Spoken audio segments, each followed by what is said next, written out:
Olá, boa noite. Começa agora o Rede TV News. Seja bem-vindo. Boa noite. Mês de fevereiro tem o melhor saldo de contratações desde 2010. São mais de 320 mil vagas criadas com carteira assinada. E você vai ver também. Terça-feira complicada no Rio de Janeiro. Houve paralisações dos rodoviários e dos garis, além de protestos de motoristas de aplicativo. São apenas alguns assuntos do Rede TV News. Acompanhe e fique bem informado. O Conselho de Ética da Câmara dos Vereadores do Rio de Janeiro se reuniu para discutir as denúncias contra o vereador Gabriel Monteiro. Ex-assessores do parlamentar o acusam de assédios moral, sexual e estupro. Ele também é suspeito de manipular vídeos que publica na internet. A reunião na Câmara durou aproximadamente 2 horas. Ao final, a Comissão de Ética decidiu por um prazo de 7 dias para avaliar se abre uma representação contra Gabriel Monteiro, que atualmente está sem partido. A gente não quer tomar uma atitude que a maioria do Conselho entende ser precipitada. Nós estamos falando de 5 dias a mais, para que a gente possa ouvir autoridades, coletar mais dados e fazer esse processo andar de forma mais tranquila, mais fundamentada. Em pouco mais de um ano de legislatura, Gabriel já responde por outros 7 procedimentos disciplinares na Comissão de Ética, todos por abuso de poder em fiscalizações. 6 delas em unidades de saúde do Rio. Os vereadores dizem que esta nova investigação deve ser mais rápida, por causa da gravidade das acusações. Nós estamos falando de suposto estupro. Tá certo? Nós estamos falando de coisas muito mais graves. Durante a reunião, Gabriel Monteiro chegou à Câmara dos Vereadores e tentou entrar na sala onde a Comissão de Ética discutia o caso. Ele queria se defender, mas precisou deixar o local por não fazer parte do conselho. Hoje, o vídeo em que Gabriel Monteiro conversava com uma criança que dizia ter fome foi removido da internet. Gravações mostram que ele orientava o que a menina deveria dizer. Ontem, o Ministério Público abriu um inquérito para apurar se houve violação dos direitos da criança. Gabriel ainda é acusado por 5 ex-assessores de cometer vários crimes. Servidores públicos em desvio de função, agressões, recursos públicos para empresa privada, armações cênicas para autopromoção e captação de seguidores, uso de imagens íntimas sem consentimento da outra parte. São denúncias a serem comprovadas numa representação, que eu espero, daqui a uma semana, se efetive. O ministro Alexandre de Moraes, do Supremo Tribunal Federal, determinou que a Secretaria de Administração Penitenciária do Distrito Federal e a Polícia Federal instalem imediatamente uma tornozeleira eletrônica no deputado Daniel Silveira, do União Brasil. Alexandre de Moraes autorizou a Polícia Federal a entrar na Câmara dos Deputados para fazer valer a decisão. Desde o fim da tarde, o deputado está no plenário da Câmara e, em discurso, disse que a decisão é inconstitucional e afronta a separação dos poderes. A aplicação de novas medidas contra o deputado foi pedida pela Procuradoria-Geral da República depois que Daniel Silveira descumpriu a proibição de participar de eventos públicos. Com os mercados internacionais avaliando de forma positiva as negociações entre Rússia e Ucrânia, o dólar fechou o dia mais uma vez em queda. A moeda americana recuou 0,29% e terminou a terça-feira negociada a R$ 4,75. Tupã, no oeste paulista, é conhecida como a cidade do amendoim. O estado de São Paulo é o maior produtor nacional dessa planta. Mas, por causa da guerra, parte da produção que iria para a Rússia e para a Ucrânia está parada em portos da Europa. O agronegócio movimenta a economia de Tupã, cidade do interior paulista com pouco mais de 65 mil habitantes. 90% do faturamento com exportações do município vem do amendoim. Daqui saem mais de 20 mil toneladas do produto. Com mais de 980 alqueires plantados, essa fazenda está no meio da colheita. O manejo leva em conta as condições de clima e solo e usa tecnologias avançadas para evitar perdas num setor muito competitivo. Os produtores de amendoim aqui do interior de São Paulo enfrentaram pelo menos 2 problemas muito sérios em plena safra. O clima, a estiagem derrubou a produção em pelo menos 30% e o mercado afetado pela guerra entre 2 dos maiores compradores do Brasil, Rússia e Ucrânia. O impacto é muito grande, né? Até hoje a gente não consegue dimensionar bem esse impacto, porque a dependência do Brasil com a Rússia é muito grande. A Rússia e a Ucrânia são dois países que representam mais do 49% do total das nossas exportações. Em 5 anos, a venda de amendoim para os dois países aumentou 67%. Hoje, por causa da guerra, 13 mil toneladas do produto estão em portos na Europa. Os carregamentos não têm autorização para entrar nos países em guerra. Essa indústria tem 100 contêineres parados a caminho da Rússia e 30 num porto da Turquia que iriam para a Ucrânia. Incerteza que derrubou o preço. No início do ano, a saca era cotada entre R$ 90 e R$ 100. Hoje, oscila entre R$ 55 e R$ 60. Na nossa Câmara Setorial de Amendoim já fizemos levantamento e estamos vendo que muitas empresas vão ter que parar ou até diminuir turnos, mandando embora muita gente por causa de não ter esse produto para trabalhar, de não ter essa exportação para fazer. A venda do amendoim no mercado interno é uma das saídas. Outra solução é a abertura à exportação para a China. Nós já tivemos reuniões a nível estadual como federal, né, solicitando essa ajuda, sobretudo com a abertura do mercado chinês, que é um mercado que hoje o Brasil não consegue exportar grãos e sim óleos de amendoim, né? Com essa abertura nós vamos a conseguir levar um volume que talvez ia para a Rússia ou para a Ucrânia. O presidente Jair Bolsonaro recebeu alta hoje pela manhã depois de dar entrada no Hospital das Forças Armadas, em Brasília, na noite de ontem. O presidente sentiu um desconforto abdominal e ficou internado para fazer alguns exames. Após deixar o hospital, Bolsonaro seguiu para Mato Grosso do Sul, onde cumpriu agenda para entregar títulos de terra no município de Ponta Porã.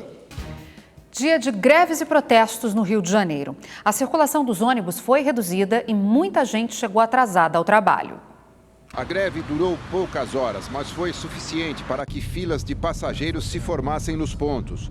Os ônibus articulados do BRT chegaram a suspender completamente as operações. Pelo jeito, não teve acordo. O povo tendo que se virar para chegar no trabalho. Já as linhas regulares circularam com 60% da frota. Muitos ônibus ficaram lotados. Os rodoviários reclamam que há 3 anos não têm reajustes no salário e que desde setembro tentam negociar sem sucesso. A paralisação foi considerada ilegal pelo Tribunal Regional do Trabalho, que impôs multa de R$ 200 mil por dia ao Sindicato dos Rodoviários, caso o movimento fosse mantido. Com isso, o fim da greve foi anunciado no início da manhã. Outra categoria que entrou em greve no Rio de Janeiro foi a dos garis. Desde ontem, vários bairros da capital ficaram sem coleta.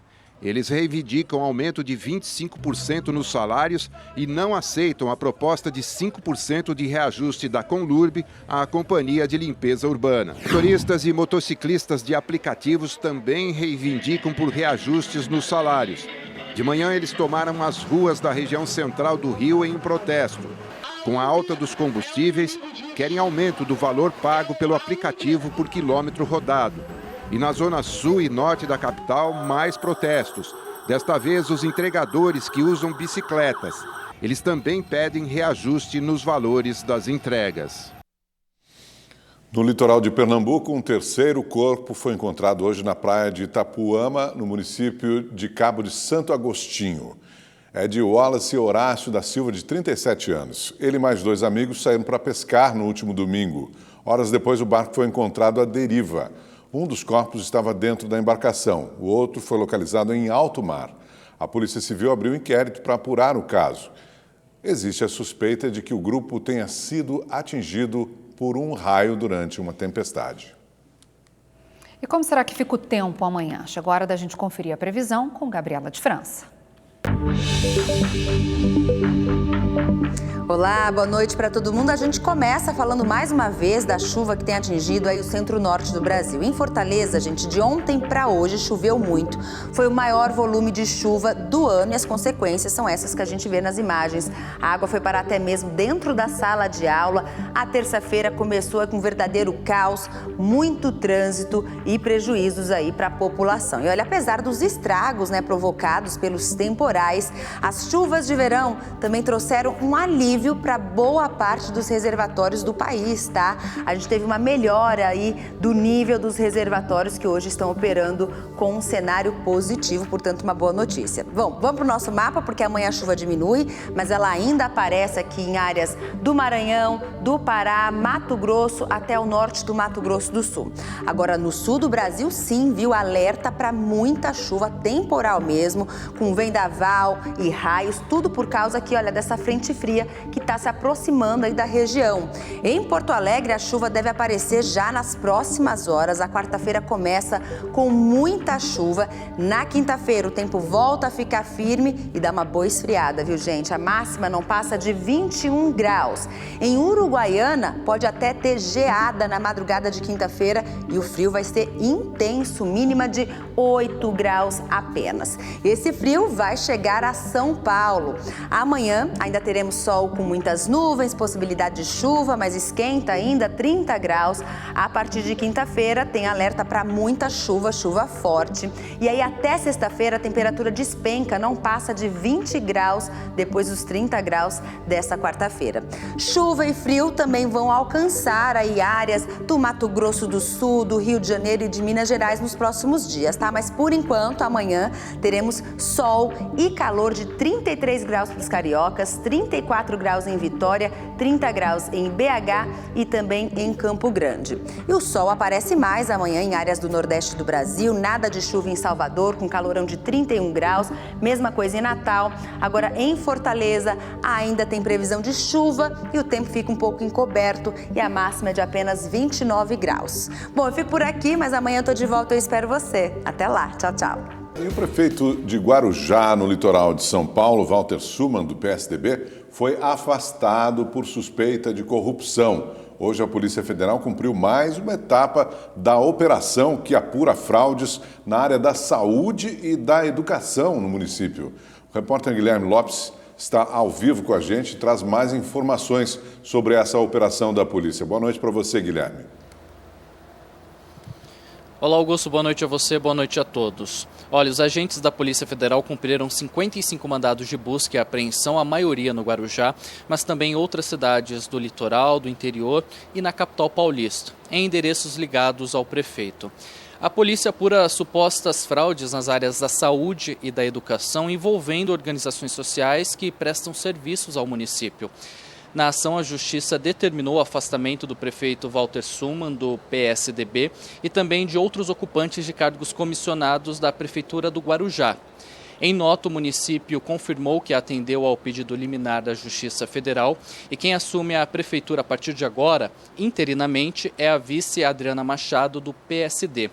Essas investigações começaram no ano passado. De acordo com a Controladoria Geral da União, pelo menos 100 milhões de reais teriam sido desviados do Ministério da Saúde. Na época, o prefeito Walter Suman chegou a ser preso pela Polícia Federal na primeira fase da operação, foi solto depois de 2 dias. Ele também respondeu a um pedido de impeachment na Câmara dos Vereadores, que acabou arquivado logo depois. Nessa nova fase da operação, a Justiça determinou a apreensão de mais documentos para investigar outras denúncias relacionadas à área da educação e também determinou a apreensão de bens no valor de 110 milhões de reais em nome dos investigados. Guilherme Lopes para o Rede TV News. Obrigada, Guilherme. E a Polícia Federal fez hoje uma operação contra um grupo suspeito de atacar veículos do IBAMA. 7 investigados, entre eles um empresário, teriam envolvimento com o garimpo e participado da destruição de um carro no pátio da sede do Instituto, em Brasília, no dia 7 de setembro do ano passado. Em outro ataque, os criminosos invadiram a Superintendência da Polícia Federal em Roraima e tentaram atear fogo em um helicóptero usado na repressão de crimes ambientais. Várias pessoas foram presas hoje em 5 cidades da Grande São Paulo. De acordo com a polícia, elas são suspeitas de integrar uma quadrilha que aplicava golpes em idosos. Pelo menos 30 vítimas foram identificadas, a maioria em Santa Maria, no Rio Grande do Sul.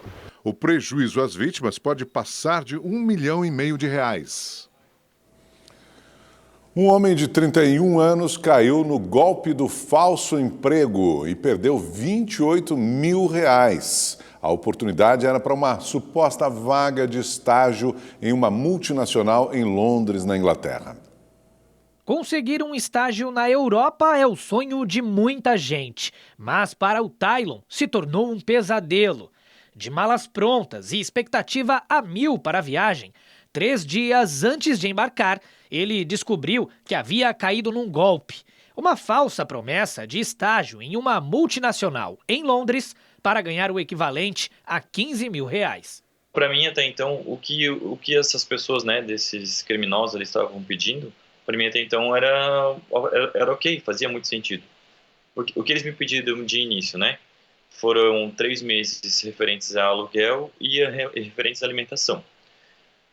Só que, claro, tudo convertendo para libras e tal, vai dando um valor muito grande, em relação à nossa moeda. Então, assim, ali começou todo o processo. Como os valores eram altos, o Tylon vendeu até o carro para não perder a oportunidade. Ao todo, ele investiu cerca de R$28 mil.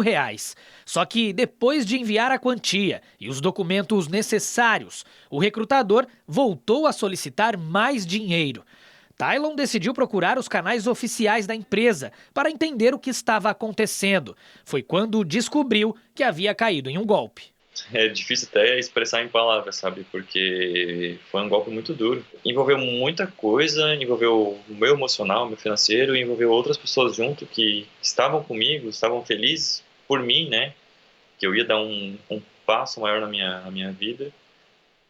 E, enfim, me afetou de uma maneira geral, sim, eu me vi desesperado, chorei muito. Por meio de nota, a multinacional lamentou o ocorrido, esclarecendo ainda que a empresa nunca ofereceria emprego sem uma entrevista formal e que, em nenhum caso, pediria que o candidato transferisse dinheiro para participar de um processo seletivo, mesmo que a vaga fosse em outro país.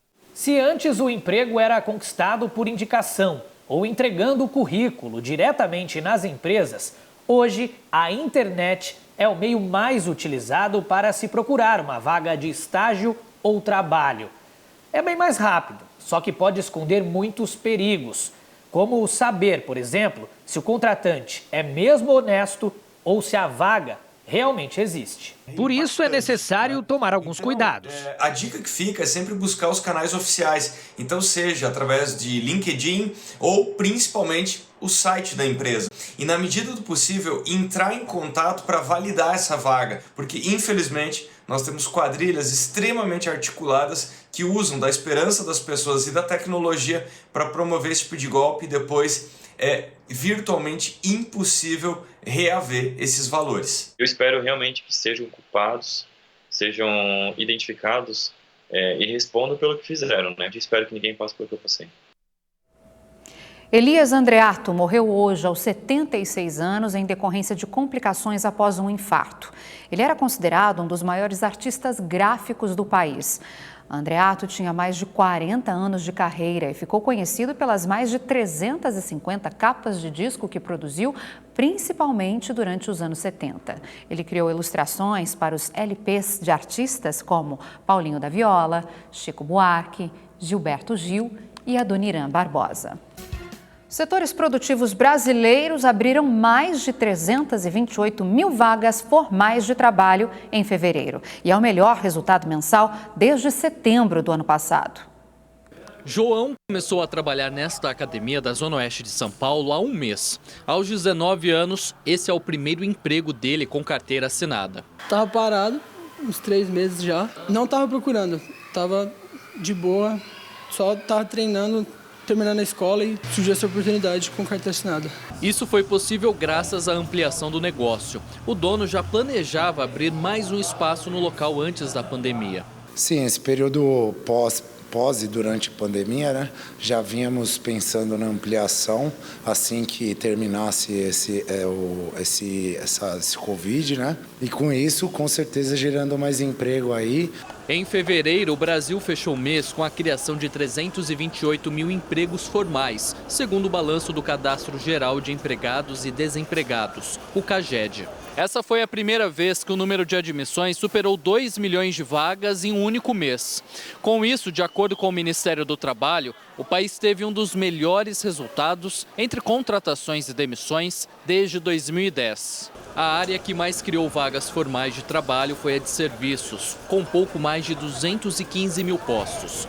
A indústria e o setor da construção também tiveram saldo positivo. O setor de serviços, ela é o grande responsável porque hoje ela representa praticamente 73,3% do nosso PIB. Então é o setor que mais emprega pela sua maior participação dentro da nossa atividade econômica e dentro do nosso PIB. Com o resultado, o Brasil chegou a 41 milhões de trabalhadores com a carteira assinada. O número não era alcançado desde o fim de 2014. O que trouxe esse avanço justamente foi esse crescimento do emprego, foi exatamente o fim das restrições, a vacinação que atingiu um patamar, a redução dos óbitos de Covid, que fizeram muitas atividades que estavam em home office tornarem presencial. Você volta à atividade, volta à rotina, volta as pessoas trabalharem dentro dos seus escritórios, já faz com que a prestação de serviço seja retomada. O número de casos de embriaguez ao volante volta a subir em Minas Gerais. Apenas nos 2 primeiros meses deste ano, as ocorrências atingiram um patamar de quase 50% do que foi registrado em todo o ano de 2021.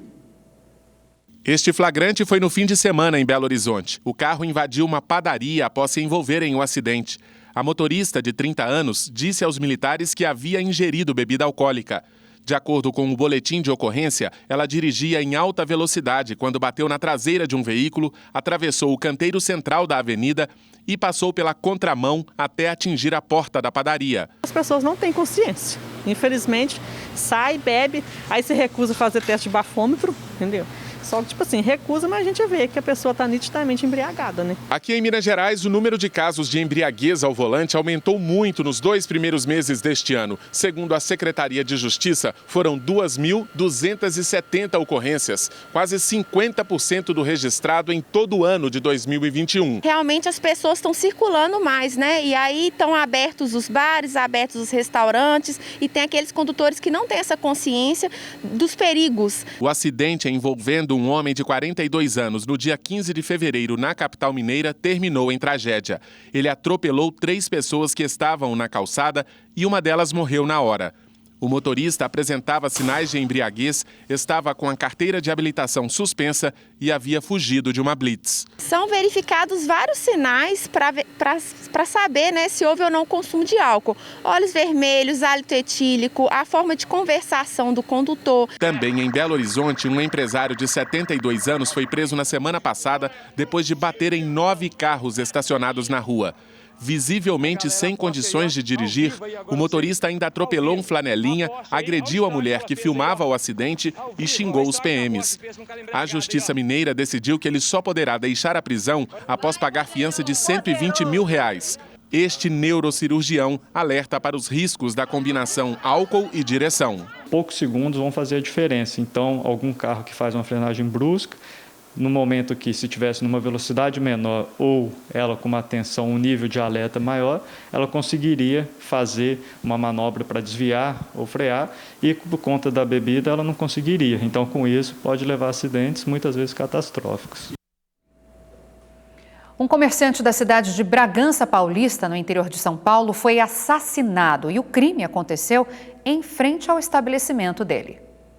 O homem está na rua quando é surpreendido com disparos de arma de fogo. A vítima ainda tenta correr, mas 2 criminosos o perseguem e continuam atirando. Antônio Márcio Pereira do Nascimento, de 40 anos, morreu no local. Após o crime, os homens entram em um carro e fogem. Ainda não se sabe a motivação e ninguém foi preso. Um acidente impressionante na rodovia MG 120 em Leopoldina, zona da Mata de Minas Gerais. O carro aparece desgovernado, sobe em um barranco e capota várias vezes. O motorista, um médico de 28 anos, é arremessado do veículo. Veja novamente. Ele teve apenas um ferimento leve na cabeça. Também em Minas Gerais, imagens feitas por testemunhas mostram uma briga generalizada durante uma reunião de condomínio. O caso aconteceu em Vespasiano. Houve troca de socos, pontapés e até ameaça de uso de arma de fogo.